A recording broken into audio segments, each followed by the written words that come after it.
All right, welcome to ADMJ, C101, Intro to the Administration of Justice. I'm Professor Bowen.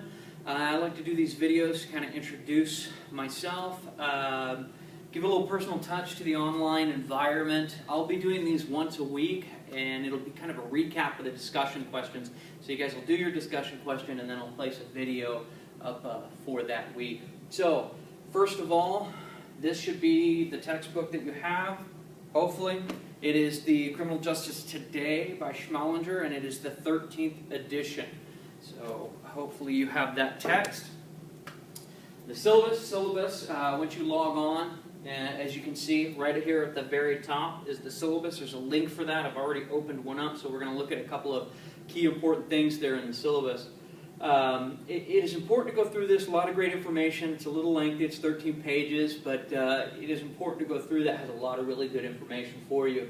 Then, as you can see, this is kind of the start to week one. And the way I have this set up, there'll usually be some kind of picture, sometimes a joke, and then there'll be my lecture, an overview of what we're going to do for the week, and then you'll have your discussion question, quizzes, whatever else you have. So as far as the syllabus, like I said, you're going to want to print one of those up. You're going to want to look at it.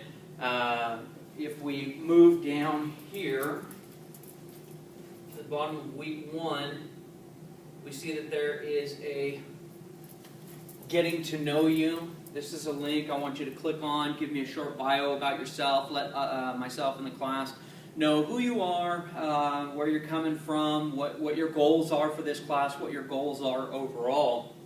And then you have your first discussion question. We'll talk about that a little more here in a bit. I do want to point out that we are using APA format. It's American Psychological Association. We're going to be using that for all of your papers. They're going to be in APA format.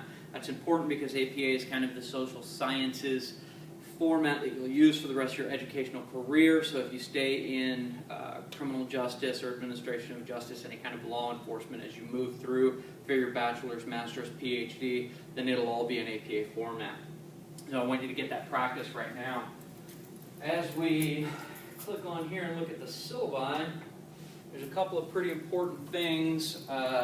This is not the first page, but I moved to this page 4 because it talks about your final research paper and your PowerPoint presentation. So on your research paper, what you're going to do is describe what we call the pendulum effect. Okay, and you'll get more information about that. We'll talk about it a little bit. The pendulum effect is the idea that in criminal justice we swing between due process and crime control, and we continually swing back and forth. And you can see in the Supreme Court decisions how we've moved from essentially due process or individual rights to the crime control model.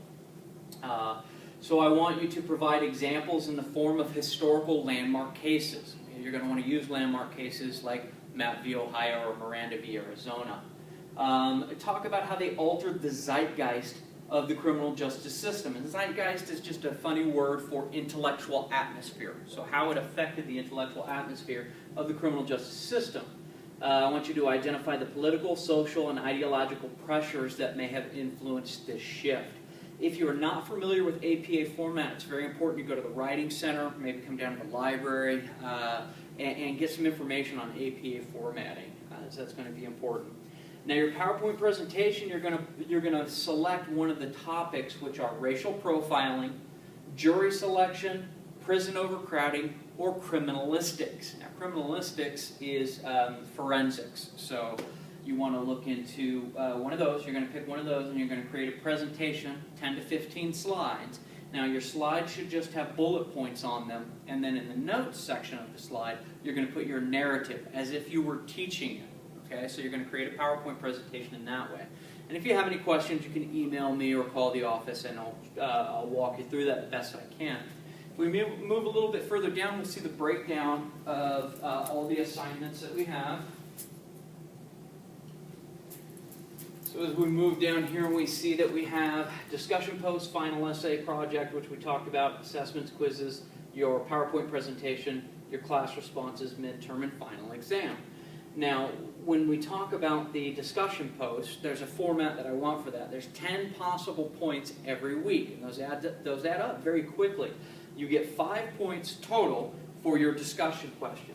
So I'll pose to you some type of discussion question. You're going to provide your answer. This is worth a total of 5 points. Okay? Then you're going to look at your peers and you're going to look at their responses and you're going to select one that you think you can have a dialogue with. Maybe you disagree with what they said. Maybe you really like what they said, but you think they could have expanded on it. Whatever the case may be, you're going to respond. And that's going to be 2.5 points. So you're going to do that twice. You're going to respond to 2 separate peers. So let's say your first response is to John, second response is to Paul. 2 different responses. And it has to be something substantial, not just I agree or hey, great post. Add something to it. Say, I really like what you did here, but maybe you forgot about this, or whatever it is. So we want to facilitate that discussion. With the concept as ambiguous as the law, we have to have that back and forth. We have to have that discussion. And since we don't have a classroom to do that, we're going to recreate that in the virtual world through this discussion, question, and responses. So remember, that's a total of 10 points. 5 for your discussion, and then 2.5 each, or 5 total for responding to your peers. The quizzes and exams. Now, the quizzes are going to be multiple choice, fill in the blank, true or false, matching. For the fill in the blank, the computer doesn't necessarily know if you spell it wrong, if you make it plural when it's singular, if you add words to the answer. The computer won't necessarily know, and it's going to mark it wrong. That's okay, because at the end of every quiz session, when the quiz closes, I hand grade all of the quizzes and exams to make sure that you get credit for them. You have the opportunity to flag them if you think that you got the right answer and the computer's telling you it's wrong, or you can always email me and let me know. But I want to let you know that I am hand grading those when it's all said and done. So that takes care of the quizzes and exams. The final paper and presentation we just talked about, very important. You guys have, those will be due the second to last week, so week 15, not week 16. They'll be due in week 15. There's drop boxes for those. Make sure that you are working diligently to avoid plagiarism, even accidental plagiarism. I do give zeros for that, so you'll get a 0 for the entire assignment if there's evidence of plagiarism, and I will turn your paper over to the Vice President of Academic Affairs so that they can take it from there. It's very important in the legal field that you remain above boards, above reproach.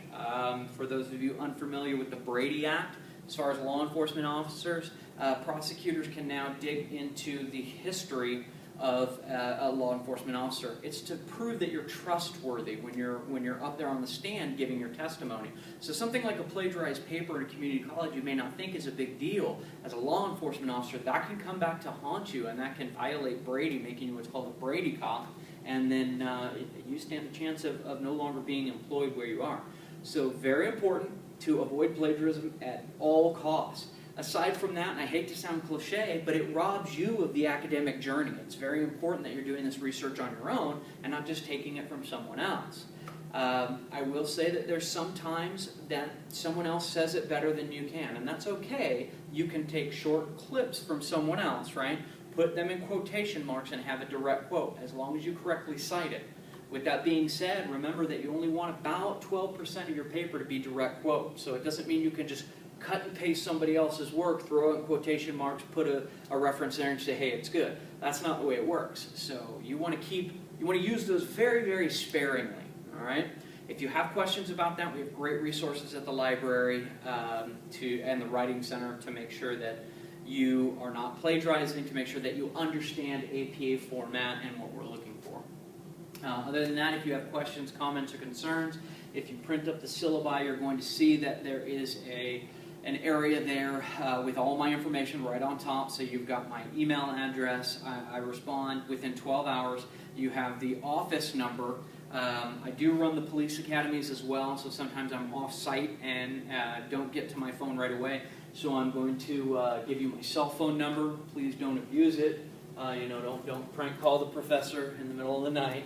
But if you have questions and you need an immediate response, my number is 760-382-1849. If If you need an immediate response, you can call that and ask my questions. I understand that sometimes there's a high level of anxiety when you see an assignment and you don't understand it. That's okay. Just give me a call and I'll walk you through it. If it goes to voicemail, I may be in a meeting. I will call you back as soon as I get out of that meeting. So if you don't have, if you've got questions, email me, call me. Otherwise, I'll check in on you guys next week.